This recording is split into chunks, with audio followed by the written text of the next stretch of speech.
메디아 사람들과 바빌로니아 사람들은 왜 군사를 일으켜 자기 나라를 침공하는 고레스 편에 섰는가? 왜 그랬다고 책에 나와 있나요? 재현이 좀 기억나요? 고레스가 더 낫지 않았기 때문에. 맞아요. 더 나을 거라고 생각했죠. 그쵸? 근데 왜들 그렇게 생각했을까요? 고레스가 더 나았지. 그냥 메디아가 더 큰 나라 그랬잖아요. 그쵸? 네. 예, 원래 메디아가 더 컸어요. 그쵸? 그래서 여기 보면은 강성했던 메디아의 지배를 받는 게 오히려 페르시아였다라고 얘기했었죠. 그쵸? 근데 여기 보시면은 나라가 갑자기 이제 부강해지니까 나라의 기강이 크게 해이해집니다. 메디아 남자들이 여자처럼 옷을 입고 다니면서 놀기를 좋아하게 되고요. 전쟁을 준비하면서 혹독하게 훈련받는 일을 꺼려하기 시작하는 기류가 이제 일기 시작해요. 네, 관리들도 뇌물을 주고받으면서 부패하기 이제 시작하니까 이제 저쪽에서 이제 고레스 같은 인물이 나와가지고 이제 주변을 제패하기 시작하니까 어떻게 생각하게 되는 거예요? 얘 맞서 싸우기보다는 어떻게 하자? 어, 차라리 그쵸? 네, 지지하면은 우리가 누리던 특권들을 보존해주지 않겠느냐? 이렇게 생각을 하는 거죠, 그쵸? 네, 그래서 결사적으로 싸우기보다는 그냥 우리를 다스리십시오. 그쵸? 이런 식으로 해서 큰 싸움 없이 메디아 전체를 이제 병합을 하게 됩니다. 그래서 메데 바사 제국, 메디아 페르시아 제국이 그렇게 해서 성립이 됐죠. 자, 페르시아의 사제들은 어떤 사람으로 인식됐으며 어떤 일을 했는가? 자, 서연아, 페르시아의 사제 어떤 사람으로 인식됐나요? 마법의 약을 조제하고 주문을 네, 걸어서 병을 치료하고 앞날을 예언하는. 네, 그렇죠. 아주 다양한 일을 했죠. 그렇죠? 네. 점치고 치료도 하는, 그렇죠? 네, 등등의 일을 했죠. 어떤 사람으로 인식됐기 때문에 그렇게 한 거예요? 박사로 인식됐죠. 그렇죠? 모든 일에 다재다능하고 박식한 사람. 그렇죠? 박사로 인식이 됐기 때문에 모든 분야에 다 관여를 하면서 이래라 저래라 했던 겁니다. 자, 그다음에 페르시아 제국이 무역을 장려하기 위해 벌인 일 세 가지. 재현아 이거 뭘까요? 은화를 만들고 도로를 그렇죠. 하고 했어요. 네, 맞아요. 그리고 나 나머지 하나 또. 그거요. 그 뭐지? 말이 있으면 네, 그 이렇게 네, 피용 맞아요. 갔다가 23km인가 그 정도 갔다가 또 갈아타서 또 가고. 네, 참. 맞아요. 역참제도라 그러거든요. 표준 은하를 발행하고 도로를 정비하면서 역참제도를 운영해서 이 서로 교통이 그쵸? 예, 훨씬 활성화되게 한 거죠. 그리고 그런 과정이 이루어지면은 교류가 늘어나니까 무역이 그쵸? 예, 진행이 되겠죠. 자, 페르시아는 누구를 보내 지역을 다스렸으며, 자, 서연아 누구를 보냈어요? 그 지역을 총괄하는 사람입니다. 그래서 총독. 뭐라 불러요? 총 총독을 보내죠. 그쵸? 네, 총독을 보냅니다. 자, 근데 권한을 잘못 사용할 수도 있으니까 누구를 딸려 보내요? 감찰관들. 감찰관도 딸려 보내는 거예요. 그래서 잘 하는가 감시를 하겠죠. 그쵸? 자, 그다음에 페르시아의 법은 원래 안 바뀌죠. 그쵸? 근데 편법으로 살짝 피해갈 수는 있습니다. 근데 그 편법도 어떤 때만 활용 가능한 거예요? 그 법이 잘못되었다는 사실이 분명하게 드러났을 때야 바꿀 수 네, 있어. 그쵸. 예, 완전히 잘못됐다라는 게 밝혀져야 편법으로, 그쵸. 예, 그거 그냥 대놓고 바꾸는 게 아니라 그것도 편법을 사용해서 그 해당 조항을 무력화시키는 거죠. 그쵸? 예, 그렇게 해서 변경을 했다고 합니다. 자, 5번으로 넘어가 봅시다. 페르시아 제국이 정보 전달을 원활하게 하기 위해 운영한 제도 여기 또 나오네요. 자, 재현아 이거 뭐라고요? 아까 참. 23km마다 그쵸? 역참 제도예요. 그쵸? 23km마다 말 바꿔 탈 수 있게 한 그 제도입니다. 자, 수도 세 곳 얘기하고 있네요. 수도 세 곳, 뭘까요, 서연아? 페르시아 제국의 수도 세 곳. 수사, 페르세폴리스, 에크바타나요. 네, 맞아요. 자, 그 중에 겨울철 수도와 여름철 수도를 묻고 있어요. 자, 겨울철은 어디고 여름철은 어디예요? 겨울은 수사, 여름은 에크바타나요. 그렇죠. 네, 이렇게 알고 계시면 됩니다. 자, 7번 넘어갑시다. 페르시아의 국교는 누가 창시했으며, 재현아 누가 창시해요? 그 뭐지? 조로아스터요. 네, 맞아요. 조로아스터예요. 자, 이 세상이 현재 어떤 상태예요? 그 아후라 마즈단가 그거랑 그 네, 네, 앙그라 네. 마인 이렇게 두 개가 그렇죠. 빛의 영과 맞아요. 페르를 들고 싸우고 네, 네, 맞아요. 그렇죠. 빛과 어둠이 다투는 상태라고 그랬죠. 그렇죠. 어둠의 싸움 상태. 그래서 빛의 편에 서서 싸워라 이렇게 가르쳤다는 거죠. 자, 그리고 언제 페르시아의 국교로 인정되었는가? 언제 페르시아의 국교로 인정돼요? 그 다리우스 1세예요. 페르시아 제국을 사실상 안정기에 들여놓은 첫 대왕이거든요. 그래서 그레이트 다리우스라고 하는데 그 사람 때 국교로 인정이 되게 됩니다. 자, 이렇게 해서 페르시아 정리하고요. 이제 그리스로 넘어가 볼게요. 자, 그래서 그리스 하면 떠오르는 도시 두 개 있죠. 어디하고 어디예요? 아테네인데 저기 아네트라고 저기 아네테라고 적었네. 네, 그러네. 아테네죠. 그쵸? 선생님 아테네하고 또 어디예요? 네, 스파르 네. 스파르타 두 개가 가장 유명하죠. 그쵸? 선생님 근데 그 그래서, 네. 이거 다음 뭐라고요? 페이지에 이거 네. 다음 페이지에 그 두 번째 줄에도 아네트라고 적혀 있어요. 네, 선생님이 왜 그렇게 했는지 모르겠는데 아마 정신없이 이제 쓰다 보니까 좀 그렇게 된 것 같아요. 지금 근데 그게 중요한 게 아니죠. 이런 부차적인 거에 너무 신경 쓰지 마요. 자, 어찌됐건 이제 아테네와 스파르타가 가장 그 두각을 나타내는 이제 그 고대 그리스의 도시가 되는 거예요. 그래서 그 두 도시를 중심으로 해서 이제 고대 그리스를 이제 그 알아가 보는 그런 시간을 가져보도록 할게요. 네, 아테네 하면은 이제 유명한 게 민주주의잖아요. 그렇죠? 네, 자, 민주주의니까 왕이 있을까요, 없을까요? 있겠죠. 민주주의인데 왕이 있어요?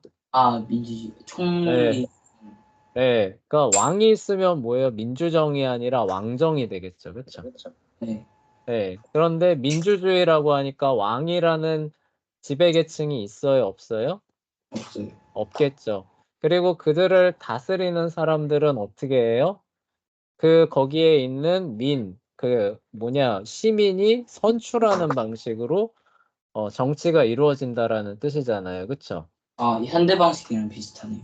네, 그렇죠. 그래서 우리나라도 지금 자유민주주의라고 하는데 왜 민주주의냐?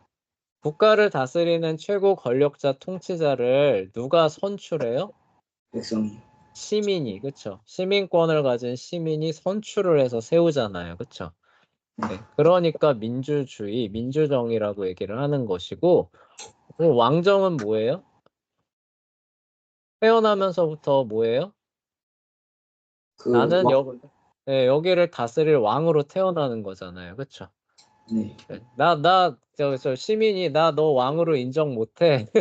이렇게 할 권리가 있어요? 없어요? 있어요. 없죠. 그쵸? 예, 그런 정치 체계를 이제 얘기를 하게 됩니다. 근데 아테네에서 이제 꽃을 피운 정치 체계는 민주정이 되는 거예요. 자, 그럼 여기에서 왜 민주정이 꼽혔는가? 이제 우리가 요거를 좀 살펴봐야겠죠. 그래서 그 미케네 문명의 멸망과 약간 좀 연관이 있어요. 그래서 이 아테네가 이제 큰 거대 도시가 되는 계기 중에 하나가 뭐였냐면은 도리안족의 침공으로 그 미케네 문명이 파괴됐다라고 얘기를 했잖아요. 그쵸? 네, 네, 그런 그 문명이 파괴되고 있을 때, 그 지역에 살던 사람들이 어떻게 했겠어요? 전란을 피해서 주변 지역으로 도망갔겠죠. 그쵸? 네. 네, 도망을 가게 되는 과정 가운데서 어디로 가장 많이 갔냐면은 아테네로 이제 많이 몰리게 됐던 겁니다. 네, 그러다 보니까 이제 사람들이 이제 어떤 사람들이 이제 많아지게 되는 거예요? 좀 자유롭게 살고 싶어 하는, 그쵸? 예. 그런 사람들이 이제 그 늘어나게 되면서 이제 이런 변화들이 이제 일어나게 됐던 겁니다. 그래서 미케네 문명의 그런 어떤 그 유산들이라고 해야 되나요? 그 유산들이 아테네로 가서 이제 꽃을 피우게 되는 것이고, 아까 도리안족이 침공했다 그랬잖아요. 그쵸? 네. 그 도리안족이 침공해서 세운 나라가 어딘지 알아요? 그 도시 국가가 바로 스파르타예요. 아, 예, 그러니까 스파르타는 뭐예요?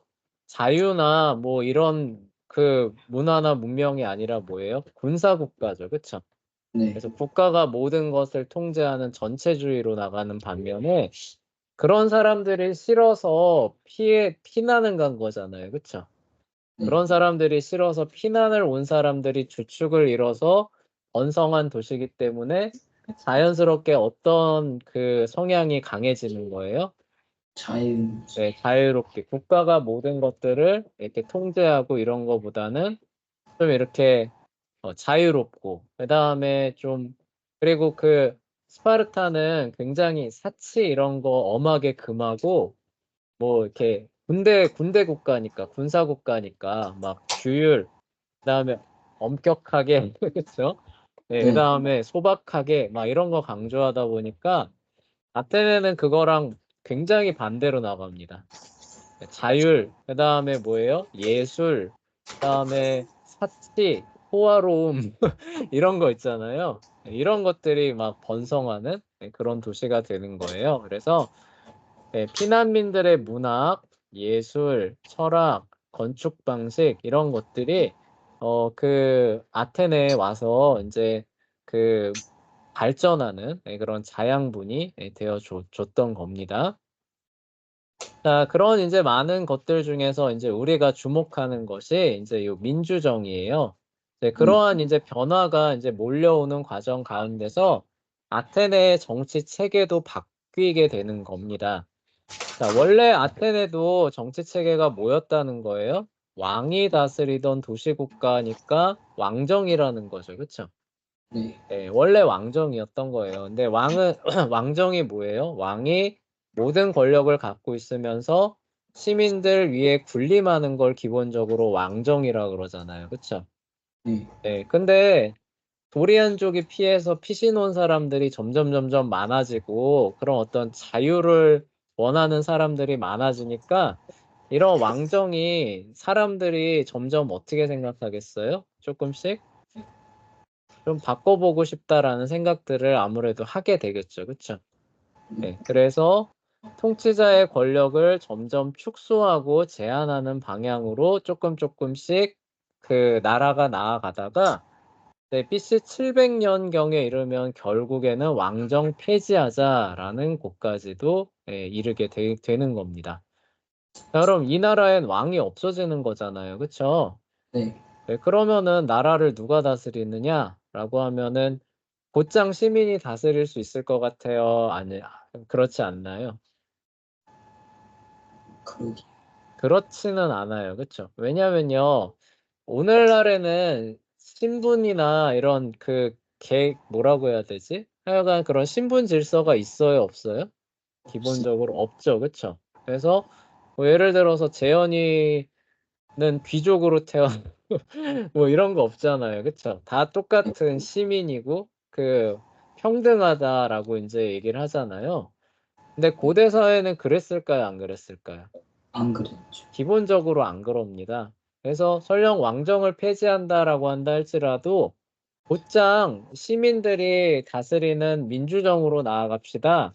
이거는 생각하기는 쉽지 않아요. 그쵸? 그래서 왕정을 폐지하고 난 다음에 들어오는 정치 체계가 뭐냐면은 귀족정이 되는 거예요. 왕 대신에 이제 누가 다스린다? 귀족. 귀족들이 다스리는 거예요. 근데 전에처럼 왕 혼자서 무언가를 결정하고 시행하고 지시하고 이런 게 아니라 뭐예요? 유력 귀족들이 모여서 어떤 일이 생기면 어떻게 하는 거예요? 논의하는 거죠. 그쵸? 네. 아, 이걸 어떻게 할까? 이걸 저렇게 할까? 이렇게 합시다. 저렇게 합시다 하고 결정을 합니다. 귀족들의 그런 회의에서 최종 결정이 내려지는 거예요. 그러면은 그게 시행이 되는 거죠. 그러니까 여기서 근데 시민들이 자기 목소리를 낼 수 있는 여지는 있을까요? 없을까요? 그렇죠. 없겠죠. 그쵸? 뭐 사적인 그런 어떤 라인을 통해서 귀족들한테 의견을 전달하고, 그쵸? 네, 그 귀족이 이 귀족 회의에 나가서 그 의견을 낼 수는 있었겠죠. 그쵸? 네, 그렇지만 네, 그 시민들의 의견이나 여론이 공식적으로 뭐 귀족 회의 안에서 그런 것들이 제시가 된다거나 이런 식으로는 안 됐겠죠. 그쵸? 네. 그래서 귀족이 이제 주축이 돼서 어쨌든 그 회의에서 결정을 하면은 그대로 시민들은 어쨌든 따라야 되는 이런 식으로 이제 진행이 되게 됩니다. 그래도 왕정보다는 낫다라는 생각을 할 수밖에 없겠죠. 그쵸? 네. 왜냐하면 여러 명이 이제 논의를 해야 되니까 예전처럼 이렇게 뭐라고 해야 되지? 한마디로 그러니까 누가 딱 결정하면은 견제할 수 있는 어떤 장치가 전혀 없는 그런 수준은 아니잖아요. 그쵸? 네. 그래서 왕정보다는 조금 그런 어떤 권력의 그 뭐라고 해야 되지? 하여간 그런 권한을 조금 제한할 수 있는 귀족정으로 나아가게 되는 거예요. 자, 근데 여기서 이제 또 하나 문제가 이제 생겨나게 됩니다. 그리스라고 하는 데는 우리가 전에도 배웠지만 기본적으로 토지가 많아요, 적어요? 쓸만한 토지가 많나요, 적나요? 아테네. 그리스. 그리스라고 하는 지역 자체가 그거 엄청 산지에다가 적어가지고. 네, 그쵸. 쓸만한 토지가 사실 많지가 않아요. 그리고 그리스라고 하는 지역 자체도 막 엄청나게 큰 대륙인가요, 아닌가요? 아니죠. 그것도 아니죠. 그러니까 땅도 좁고 쓸만한 땅은 적습니다. 그러다 보니까 쓸만한 땅은 대부분 누구 소유가 됐던 거예요? 귀족들 소유. 귀족. 힘 있는 귀족들 소유가 되어 있는 상태가 됐던 거죠. 그러니까 이제 그냥 일반 평민들이에요. 일반 평민들 뭐 좀 이렇게 그 땅 좀 파서 먹고 싶고 좀 이렇게 농사를 지어서 우리 가족 부양하고 싶고 이런 사람들은 어떻게 해야 되는 거예요? 어, 귀족 계층한테 가서 땅을 빌려옵니다. 땅을 빌려서 한 해 동안 열심히 농사를 지어요. 농사를 지으면 이제 나중에 그 거둔 수확물에서 소작료를 떼가겠죠. 그쵸? 땅값을 떼가는 거, 땅 빌린 값을 떼가겠죠. 그쵸? 네. 이제 요런 식으로 이제 운영이 이제 되고 있었는데 이 소작료가 가면 갈수록 가혹해졌다라고 합니다. 어, 그러니까 뭐 수요와 공급의 법칙에 의해서 아마 그랬던 것 같아요. 알짜배기 땅은 귀족들이 다 갖고 있고, 그리고 그런 땅은 턱없이 부족하죠. 그쵸? 네. 그런데 인구는 계속 늘어나잖아요. 그래서 뭐 차남 같은 경우는 해외 식민지로 막 나가고 그러잖아요. 그쵸? 네. 배웠던 거 기억나죠? 그쵸? 그러니까 그 땅은 턱없이 부족해지니까 빌려주는 쪽 입장에서는 어떻게 되는 거예요? 빌려주는 값을 높이는 거죠. 부르는 게 값이 되는 거죠. 그쵸? 근데 네. 그게 어느 정도 가다 보면은 이제 어떻게 돼요? 농민층을 파산할 수 있는 지경까지도 가게 되는 거죠. 그쵸? 네. 그러니까 빌려서 지을 수는 있는데 열심히 빌려서 짓고 나면은 나중에 어떻게 되는 거예요? 수입보다 빚이 더 많아지. 그쵸? 아, 줘야 될 소장료가 더 많아지는. 그러니까 오히려 그러니까 요즘에 장사하시는 분들이 장사하면 할수록 손해야 막 이런 얘기들 하잖아요. 네. 그런 식의 상황이 조성되는 방향으로 갈 수도 있는데 요때 당시에 또 그런 상황으로 갔다고 해요. 어, 예, 그리고 그래서 이제 이 일반 백성들, 농민들의 그런 불만들이 이제 계속 올라오는 겁니다. 이거 뭐야, 왕정 폐지되고 귀족정 들어오면은 조금 더 살기 좋아질 줄 알았더니 어떻게 되는 거예요? 더 힘, 이건, 네, 저 귀족들이 오히려 우리를 다 노예로 만들고 있네 하면서 일반 백성들의 그 불만이 점점 이제 올라오는 겁니다. 그래서 이래 주거나 저래 주거나 뭐 다 때려잡자. 이제 이런 식으로 이제 그 불만이 고조되고 있는 거예요. 네, 그리고 또 하나의 변화가 있는데요. 그러니까 여기 이 본토에서는 가망이 없다. 특히 차남 같은 경우는 가망이 없다라고 생각한 사람들은 이때 어떻게 했다 그랬어요? 해외로 나갔다 그랬죠. 그쵸? 네. 네, 해외로 나가가지고 거기서 개척을 하면서 네, 거기서 끝이 아니라 본국하고 뭘 했다 그랬어요? 교역을 했다 그랬잖아요. 그쵸? 네. 네, 그러니까 이게 봐봐요. 사람이 먹고 살아가고 그다음에 부를 축적할 수 있는 수단이 농사가 아니라 뭐가 또 하나 생긴 거예요? 해외 식민지와 무역을 하는 사람들이 그 뭐라고 해야 되나? 이렇게 세력을 가진 계층으로 올라설 수 있는 루트가 하나 생긴 거죠. 그쵸? 네. 네, 해외 식민지가 많아지면서 해외 무역에 종사하는 사람들 중에서 신흥 뭐 귀족이라고 말할 수는 없을 거예요. 뭐 신분제니까 그쵸? 네, 근데 후대 용어를 빌리자면 부르주아층 그쵸? 네, 이제 돈 벌어서 부유해지는 그쵸? 그래서 좀 귀족 행세 좀 해보고 싶은 사람들이 나왔을까요? 안 나왔을까요? 나왔겠죠. 이 사람들도 나옵니다. 그러니까 이게 사회가 어떨까요? 굉장히 뒤숭숭해지는 거죠. 귀족은 귀족 입장대로 어때요? 자기 기존의 그 지위를 지키고 싶을까요? 안 지키고 싶을까요? 지키고 싶겠죠. 지키고 싶어요. 일반 평민들은 어때요? 못 살겠다, 뒤집어 보자 이렇게 하고 있죠. 그쵸? 네.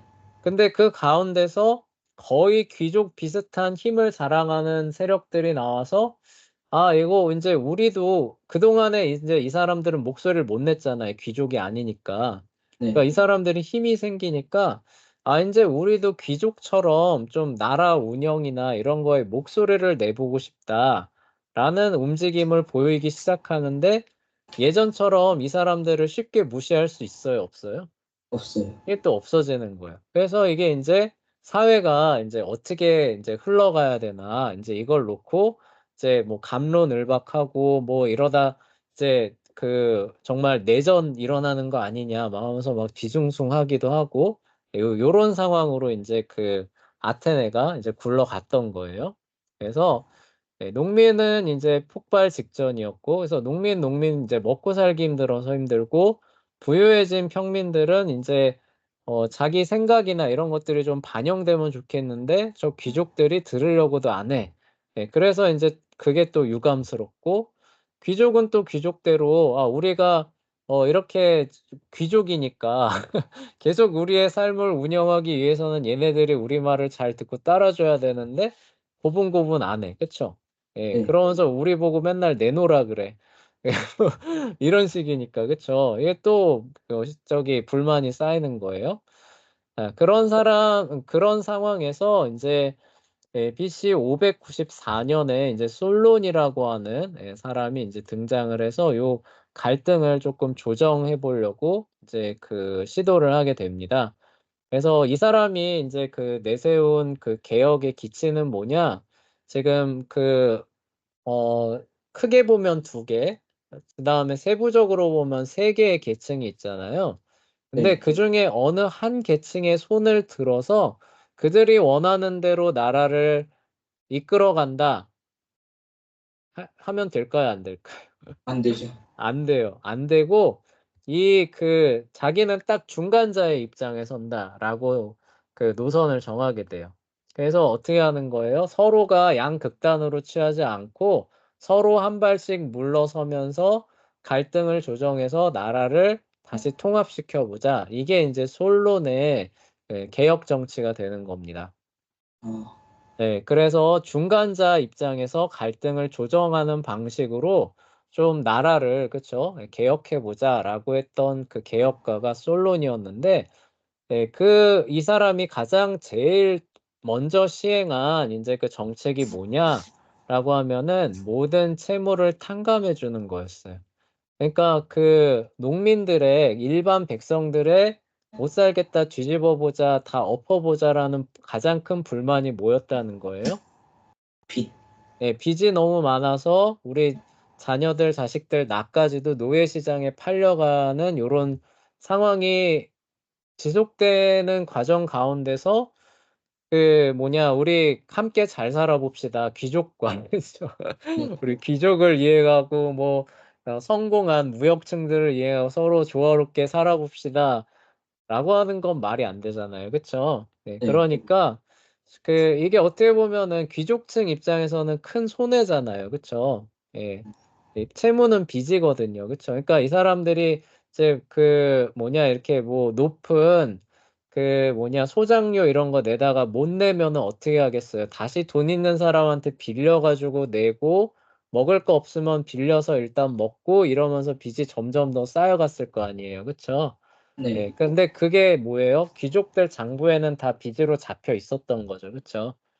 네, 그래서 이제 그게 나중에 어떻게 돼요? 이거 그냥 너 다 갚아라고 하게 되면 못 갚으니까 결국 노예 시장에, 그쵸? 예, 팔려가야 되는 요런 상황으로 이제 가는 거를 이제 그 악순환을 끊어야 되니까 예, 그동안에 이제 진 모든 채무는 어떻게 된다? 원천 무효다. 이렇게 이제 얘기를 하는 거예요. 어, 예, 근데 귀족층 입장에서는 어때요? 이게 달가울까요? 안 달가울까요? 안 달가겠죠. 안 달가울 이런 걸 쉽게 말해 이런 거. 재현이가 선생님한테 5,000원 빌려갔어요. 네. 5,000원 빌려갔는데 배고프다고 저기 밥 사 먹는다고 5,000원 빌려간 겁니다. 그래서 네. 내일까지 갚겠대요. 네. 근데 내일 돈이 없대요, 선생님한테. 네. 네, 그러더니 갑자기 이제 중간에 어떤 사람이 와서 야, 저기 돈 없고 배고파서 그랬으니까 그냥 5,000원 빌려준 거 없는 거로 해.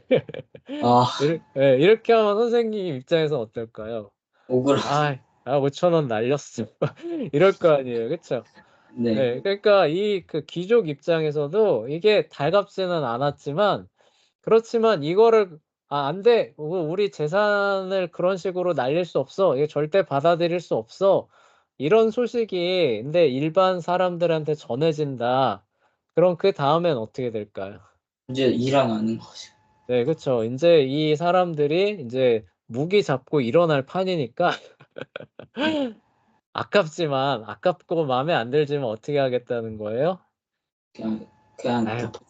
어쩔 수 없지. 그래, 솔론이 그렇게 해서 하겠다는데 우리가 큰 섬심을 쓰는, 그쵸? 예, 그런 이제 맥락에서 요거를 받아들여 줍니다. 그래서 일단 솔로는 양 계층이 잘 살기 위해서는 특히 일반 그런 시민들이 이제 빚으로 인해서 노예로 전락하는 거는 일단 막아야겠다라고 생각하고 모든 채무를 일단 원천 무효로 돌리는 그 법을 시행을 하고 그리고 이제 문제가 뭐냐면은 이제 땅이 쓸만한 땅은 별로 없는데 여기서 이제 복닥복닥 하면서 먹고 살려고 하니까 일어난 그런 일이잖아요. 네. 그러니까 이제 어떻게 하느냐? 기술 개발을 통해서 더 많은 생산성을 끌어내야겠다.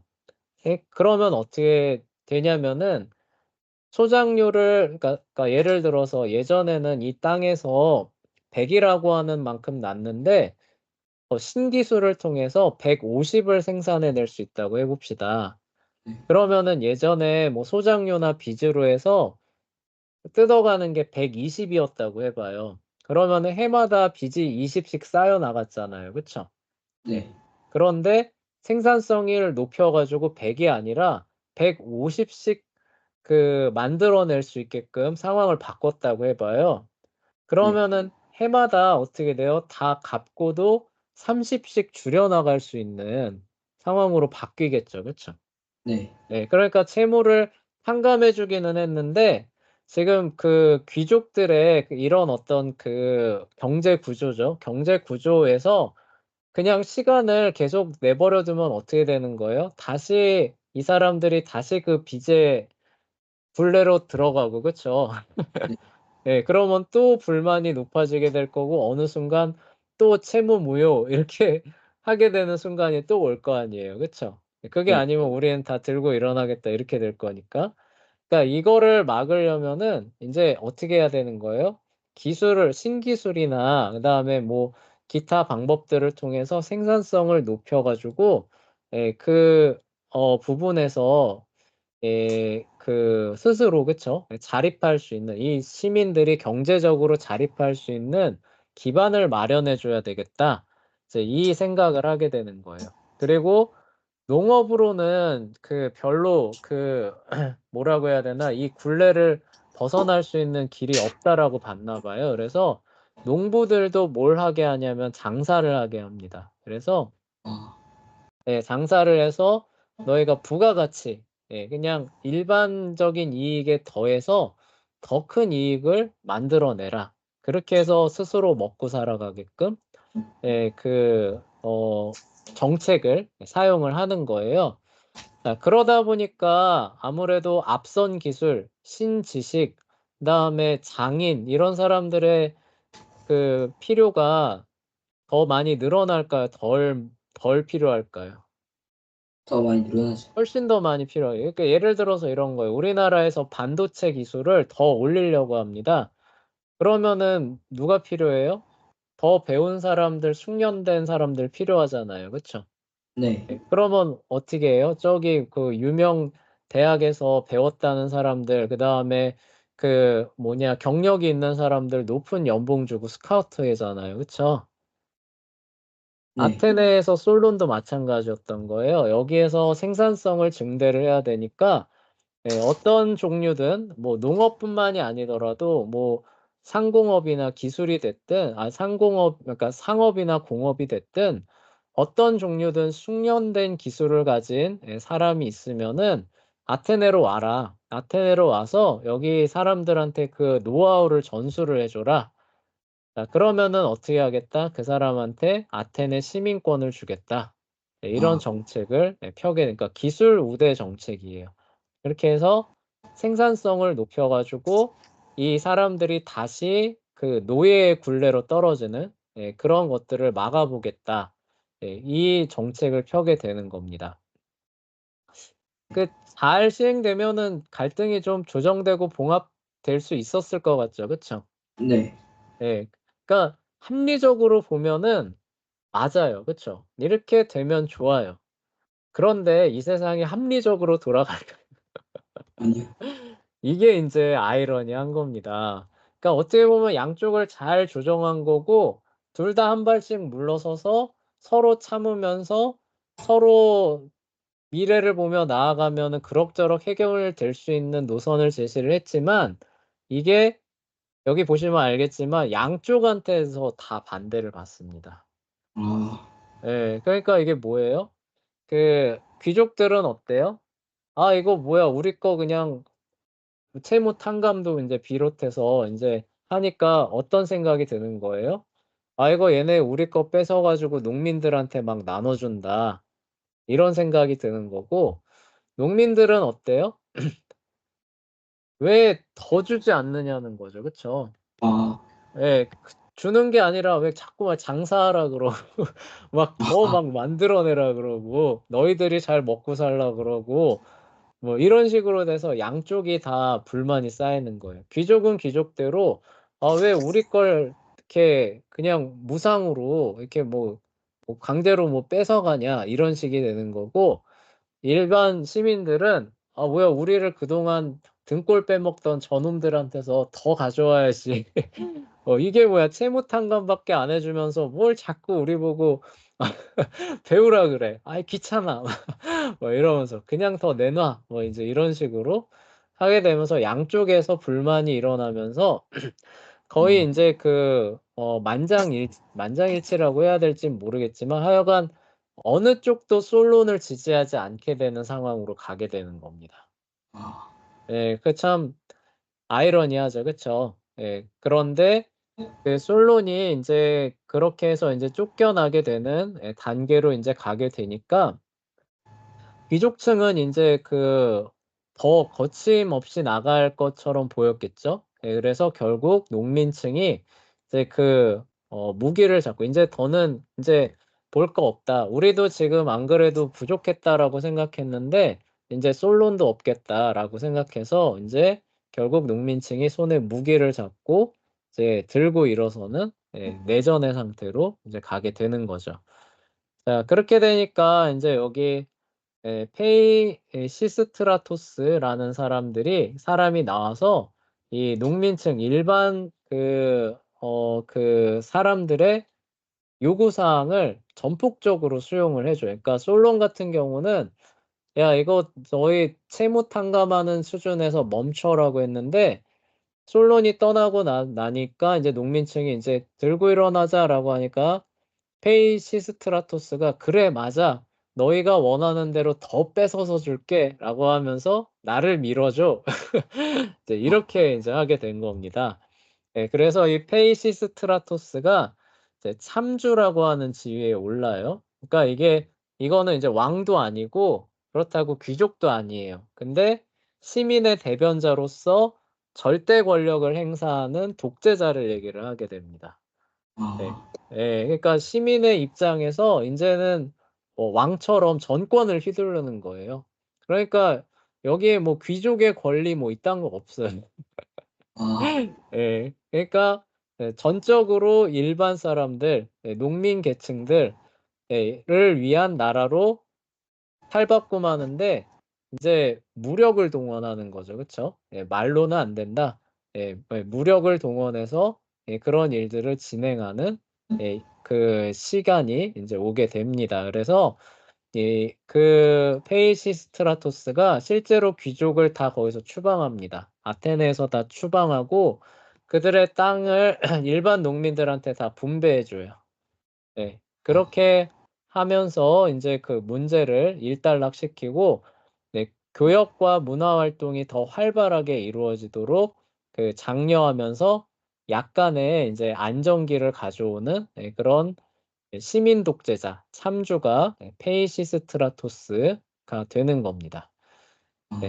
그리고 이제 이제 시간이 없어서 여기서 끊어야 돼요. 그래서 페이시스트라토스 이후에 또 어떤 과정을 거쳐서 아테네가 민주정으로 나아갔는지는 다음 시간에 이어서 살펴보도록 할게요.